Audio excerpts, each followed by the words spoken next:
Bonjour mesdames et messieurs, ravi de vous retrouver dans cette nouvelle édition d'Indice, votre fenêtre sur le monde de l'économie, sur le monde des chiffres ici en Égypte. Bon Ramadan à toutes et à tous. Et quand même, je suis en fait encore une fois très ravi de vous retrouver dans ces presque deuxième édition d'Indice pendant le mois sacré, le mois béni de Ramadan, le mois de jeûne. Nous prions bien sûr à Allah qu'il soit glorifié de nous donner tout miséricorde et de nous donner quand même toutes ces bénédictions. À l'occasion de ce mois sacré, on trouve que le docteur Moustapha Madbouli, le Premier ministre égyptien, a déclaré hier que nos ressources en devises étrangères sont équivalentes à nos dépenses. Il a confirmé qu'il existe des chiffres et des indicateurs positifs dans l'économie égyptienne avec l'indice des directeurs d'achat dépassant 50 points, en plus d'une augmentation de réserves de change de 47,4 milliards de dollars, en plus de la disponibilité de tous les biens. Donc, de tels indices sont très importants, notamment dans ce mois de Ramadan où si je puis dire, il y a beaucoup de consommation, notamment quand on parle des denrées alimentaires, il y a beaucoup de consommation de la part du peuple égyptien. Monsieur le Premier ministre a quand même, concernant l'augmentation des réserves de change, le Premier ministre a indiqué qu'elle atteignait désormais 47,4 milliards de dollars américains, une augmentation par rapport au mois précédent estimée à plus de 128 millions de dollars.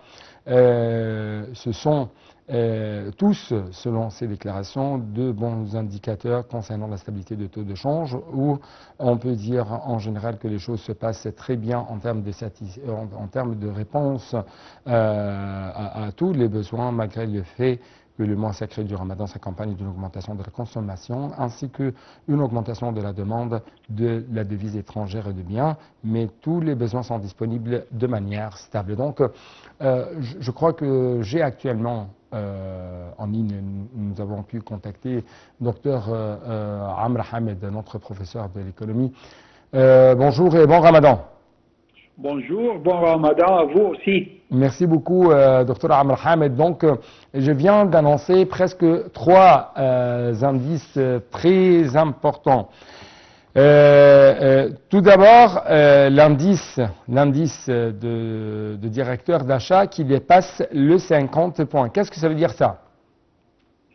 Cela veut dire que, en général, les récents développements économiques qui a été annoncé par le Premier ministre, il va avec les directions de la déclaration de l'indice des directeurs d'achat et d'autres institutions qui montrent une dynamique globalement, je peux dire, positive. Je veux dire à propos de l'Égypte, de l'économie égyptienne, cependant, une analyse approfondie, bien sûr, est nécessaire. Oui. Pour évaluer la durabilité et les défis liés à ces indicatifs et ces tendances. Mais en général, c'est un indicatif positif. Oui. De quelle manière il est positif? Premièrement, on peut parler peut-être à propos de l'équilibre entre les ressources en devises et les dépenses. Alors, ça reflète une stabilité réelle ou un équilibre en général. Si on prend la déclaration du Premier ministre qui affirme aussi que les ressources en devises étrangères couvrent les dépenses, ce qui suggère une stabilité externe, et cependant cet équilibre peut résulter de plusieurs facteurs. On peut peut-être, ces facteurs en général, on peut indiquer quelques facteurs. Premièrement, la hausse des exportations et des investissements étrangers. Et si l'augmentation des réserves provient d'un influx d'investissements directs étrangers ou d'une amélioration du commerce extérieur, c'est un signe positif. Oui. Un autre facteur... Donc comment ça se reflète sur les denrées, sur la performance économique de l'Égypte, sur les prix sur le marché? Ça reflète aussi sur les prix du marché mais au prix de commencement, change. je dois aussi indiquer l'accroissement de l'endettement. Ça, c'est plus important. Si les réserves augmentent grâce à des emprunts ou des financements extérieurs, notamment du FMI, alors cette stabilité est plus fragile et temporaire. Et puis, aussi, l'envoi des fonds des expatriés, une forte dépendance aux remises des Égyptiens à l'étranger. Alors, si vous voulez une analyse courte, il est crucial de voir si cet équilibre est structurel, lié à une amélioration durable des fondements économiques ou conjoncturels, lié à des financements extérieurs temporaires. Aussi, peut-être, si vous voulez toucher sur l'augmentation des réserves de change. Ouais. OK? Ouais.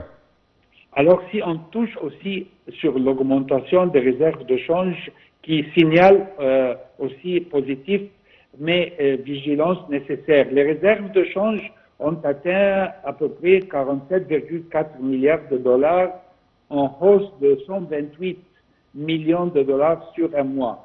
Cette augmentation pourrait être attribuée à quelques facteurs. Numéro un, une hausse des recettes touristiques. C'est un secteur clé générant habituellement entre 12 et 15 milliards de dollars par an.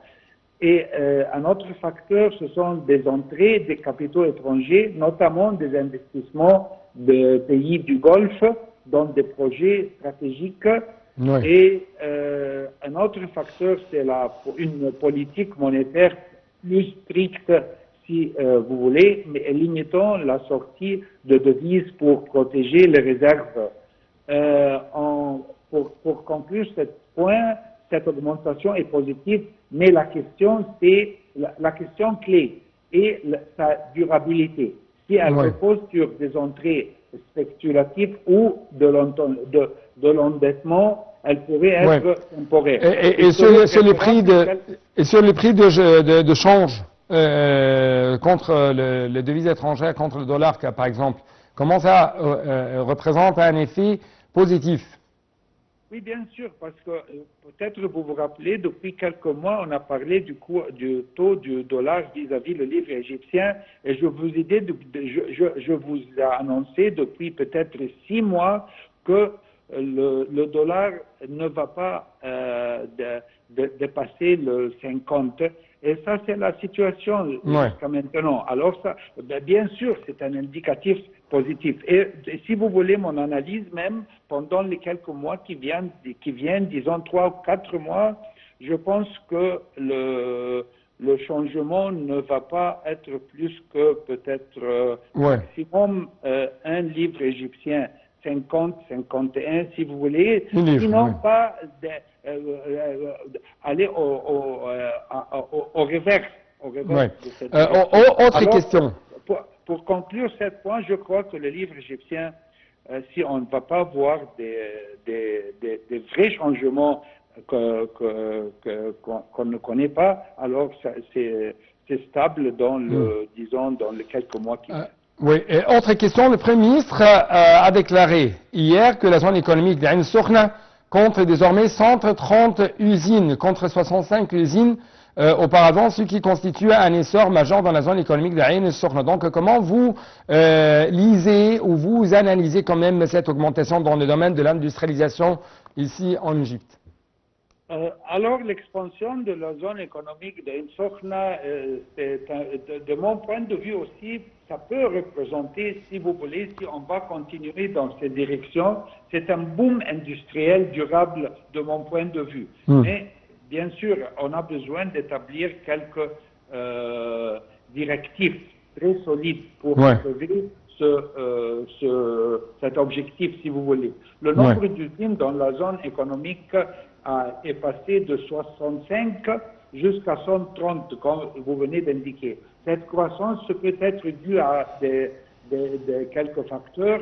On peut indiquer ici le premier facteur, c'est des incitations fiscales et réglementaires attractives pour les investisseurs, et aussi un autre facteur, une amélioration des infrastructures, notamment avec le développement du port de Sokhna. Et ça, c'est très important aussi, une politique industrielle orientée vers l'exportation. Ouais.